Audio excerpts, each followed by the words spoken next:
시청자 여러분 안녕하십니까? KBPS 오늘의 뉴스입니다. 남양주시 조안면 주민들이 헌법재판소 앞에서 상수원 보호구역 헌법소원 청구 기자회견을 개최했습니다. 상수원 보호구역이라는 명목하에 아무런 개발도 할 수 없는 우리 지역의 현 규제 체계에 대해 합리적인 변화 시스템이 필요하다는 주장입니다. 현장에서 최민아 아나운서가 보도합니다. 27일 서울 종로구에 위치한 헌법재판소 앞에서 남양주시 조안면 주민들이 상수원 보호구역 헌법소원 청구 기자회견을 열었습니다.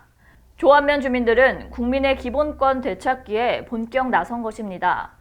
이들은 상수원 관리규칙법에 의해 본의 아니게 우리의 재산권을 박탈당하며 살아왔다며 그동안의 고충과 피해 상황을 밝혔습니다. 이날 현장에 나온 주민들은 이른 아침부터 헌법재판소에 찾아와 직접 피켓을 들고 상수원 보호구역 규제를 풀어달라고 강력히 촉구했습니다. 우리 조안면도 대한민국 국민이고 세금도 제대로 내고 있고 우리 조안도 사람답게 살고 싶습니다. 우리 조안면 문제를 헌법소원소에서 잘 해결해 주셨으면 감사하겠습니다. 이상입니다. 남양주시 조안면은 상수원 관리규칙에 따라 강 하나를 사이에 두고 인근 양수리와 전혀 다른 모습을 보여왔습니다. 지난 1975년부터 전체 면적의 84%가 상수원 보호구역으로 지정돼 생계에 어려움을 겪고 인근 지역들과의 형평성 문제도 제기된 바 있습니다. 아파도 병원에 갈 수 없는 조안면 주민들은 일반 동네에서 흔한 미용실, 중국집도 마음껏 다닐 수 없는 상황입니다. 그동안 조안면 주민들은 환경부와 정부를 상대로 규제 개선을 요구했지만 상수원 수지를 보호해야 한다는 명목하에 계속 묵살됐습니다. 상수원 보호구역으로 지정이 되면서 이제 주민들이 받는 불이익에는 어떤 것들이 있나요?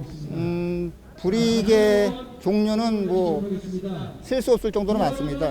옆에서 들리시는 바와 같이 조안면 주민들이 와서 얼마나 힘이 들면 여기 농사 짓는 분들이 여기까지 와서 이런 구호를 외치고 억울함을 풀어달라고 이렇게 호소를 하겠습니까? 헌법재판소에서도 우리도 국민의 한 사람이니까 아픔을 좀 풀어주십사 하는 마음에 헌법소원 청구를 하게 됐습니다. 이번 현 상황이 일어나게 된 원인에 대해서 간단하게 설명 부탁드립니다. 1975년경에 조안면 일대가 상수원 보호구역으로 편입이 됐는데요. 그때 그 규제 패턴이 지금 45년이 지난 2020년에도 똑같이 이루어지고 있거든요. 그런데 그동안에 수질 오염에 대한 어떤 수질 오염 총량제라든가 오폐수 처리 시설의 수준이라든가 어떤 수돗물을 위한 취수 정수 시설의 수준이 많이 높아졌잖아요. 그러면 거기에 걸맞게 규제도 시대에 따라가야 되는데 너무 옛날식으로 추상적으로 포괄적으로 규제를 하고 있다. 그렇게 해서 결국 헌법소원에 이르게 된 것입니다. 조안면은 무려 45년 동안 낙후된 상태며 물론 먹는 물도 중요하지만 물을 오염시키는 것이 아니라 최소한 사람답게 살 수 있는 환경만이라도 조성해달라는 것이 조안면 주민들의 작은 희망입니다.